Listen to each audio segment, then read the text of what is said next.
Have you ever thought to yourself, what exactly are the fundamentals of art? No? Okay, how about this? What exactly have the art masters, well, mastered?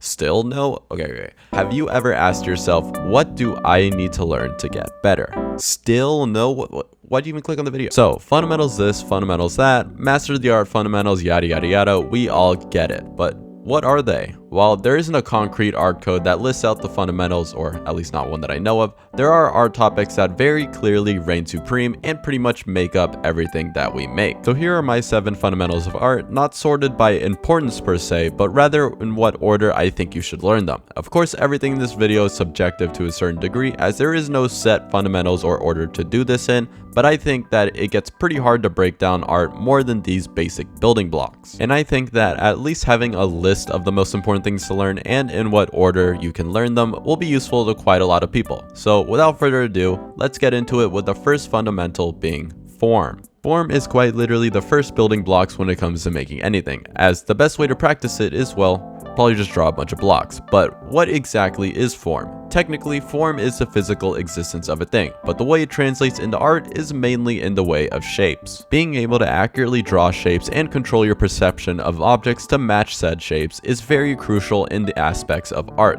But most importantly of all is the ability to break down very complex forms into simpler ones, of which I'll get into more detail of in a later fundamental. And forms don't only come in the basic shapes of cubes and cylinders, as I'm hopefully drawing on the screen right now. Shapes can be anything from rigid to fluid and organic to very often both. And in order to draw them, you need to be aware of 2 things: the contour and cross contour of a shape. The contour is the line that goes all around the edge of a shape, the meat of the shape, and the cross contour is the lines that wrap around the inside of the contour, like the bones of the shape. To master form is to be able to perfectly draw any shape, organic or not, and to be able to draw perfect cross contours across them from any which angle. So now that we've talked about shapes, it's time to talk about the next fundamental, which has been present the entire time of me talking about this one, which is of course perspective. Perspective is the fundamental that turns the 2D into 3D. Sounds simple on paper until you realize the paper can look like this, or this, or this, all depending on the way that you look at it. For a bit more of a formal definition, perspective is the act of creating a 3-dimensional space on a 2-dimensional plane using techniques to mimic how scenes would look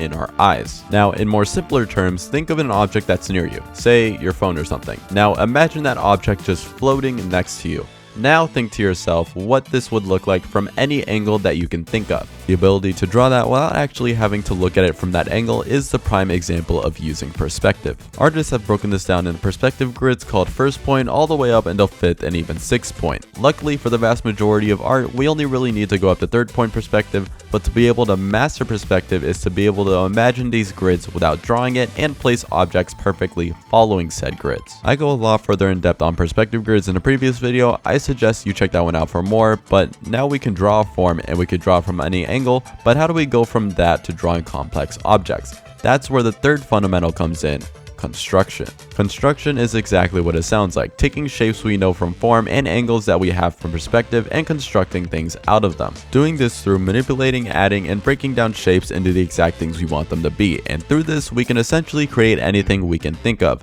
Nothing is too complex for us to first break down and then build up back again in any way that we see fit. Now, I haven't really talked about exercises for these fundamentals as it's not really the point of this video, but I think the easiest way to explain construction is just by showing how to practice it. Basically, draw a perspective grid, start with a simple shape like a cube, and build something out of it, whether it be a car, a person, a camera. Anything works, but it has to follow that perspective grid. People who completely master these first 3 fundamentals, form, perspective, and construction, can now draw quite literally any object from any angle, no matter the complexity. Honestly, at this point, you could just stop the video and become a professional architect or Ganga animator or something like that. But just being able to draw anything, while extremely impressive, is far from where art ends. So let's move on to the 4th and my personal favorite fundamental: value. Now, I'm going to start this off with an extremely subjective take, but I'll just say it. I think value is the most important fundamental. Sure, without form there is no shape, and without perspective everything is flat, but without value there is nothing. Everything would just be black. So yeah, I just wanted to put that out there. But what is value? Value is very simply the brightness of everything. How dark is that one thing compared to that other thing? With this concept, you unlock so much more than a simple line drawing could ever hope to be, because now we're getting into the territory of mimicking the real world. As we all can probably tell, if you just look around, there are no lines in real life. So how do we tell things apart?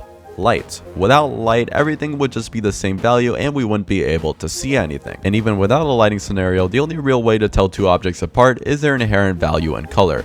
Even lines. You wouldn't be able to tell lines apart from the paper if it wasn't a different color and value. Now, light and value is such a big topic that I can't really go deep into it right now without the video being double the length. So I've made 2 other videos going in depth on these topics, so go check them out if you're interested. But moving on from value, we have the 5th and last, somewhat technical fundamental, that being color. Color is, well, color. I don't think I have to explain the definition of that, but what I will say is that it works hand in hand with values. Color and value is pretty much what everything is made of in real life, which explains why painters can do what they do without even picking up a pencil to create a sketch. They don't have to if they can imagine the forms and shapes in the shape of value and colors. The thing to understand with colors is that they create a mood. Anger, chaos, depression, happiness, colors tap into our emotions in ways that values and lines simply cannot. And there are many very useful harmonies and charts that artists have made that can help you when choosing the right colors. But keep in mind that no matter how good your colors are, without the underlying values to support them, all of that elaborate planning can easily go to waste. Which is again why I say they work hand in hand, but it's more like a parent-child relationship where the value is the parent that lays the groundwork for the child color, but the potential color can reach when added with the right values, forms, and perspectives is unlimited. And with that, we've gone over every fundamental you need to create anything. You could just stop the video now and just mastering these things, you could create anything you could imagine. But life isn't that simple, and we still have 2 fundamentals left. So let's check out fundamental number 6, composition. Composition is the way we convey ideas to people. With the previous fundamentals, we focused on the how of art, but now it's time to shift our focus onto the why. What is the purpose in what we are creating, and what do we want people to think or feel when they see it? All of this is what composition tackles, and it's for that reason that it's a lot harder to directly practice than the other 5. Now, there are many different formats and templates when it comes to composition, like the rule of thirds, golden ratio, leading lines, and whatnot, or you could keep things pretty simple. I mean, hell, a lot of my own artwork compositions are very bare bones, but we all know we can get a lot deeper than this. And knowing where and how to break or bend composition rules is something that will be key later on, as each art piece potentially has such different approaches that it's hard to say which one is objectively correct. But I'm getting ahead of myself. When thinking of composition, the route that's going to work 95% of the time is to break things down into a foreground, midground, and background, and playing around with the boundaries of those 3 is pretty much going to get you to where you need to go. A lot of the topics of composition overlap greatly with the film industry because both artists and filmmakers are trying to do the same thing, convey an idea in the most interesting and effective way possible through a usually 2D plane or screen. And there's only so many ways you can do that, so yeah, composition is pretty cool. But there's one more fundamental left. What do you think it is? Narrative, anatomy, texture? Well, since I already listed those 3, it's pretty obvious it's not one of them, but what do you think it is? Well, it's something that every artist needs to do to create anything, and it's also what I've been doing this entire video. Something that we passively and actively use all the time and level up every day that we are conscious of it.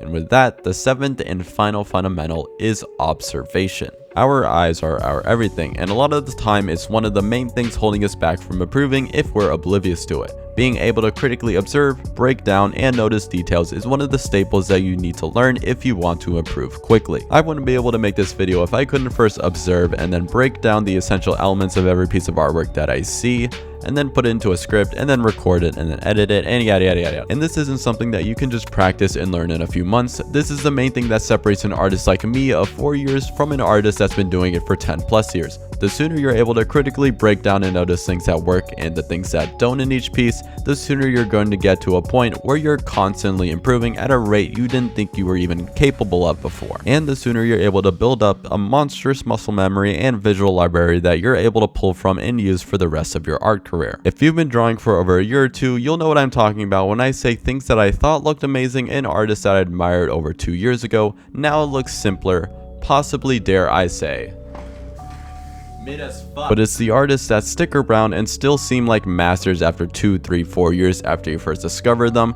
Those are the true GOATs that you know you truly need to study and learn from.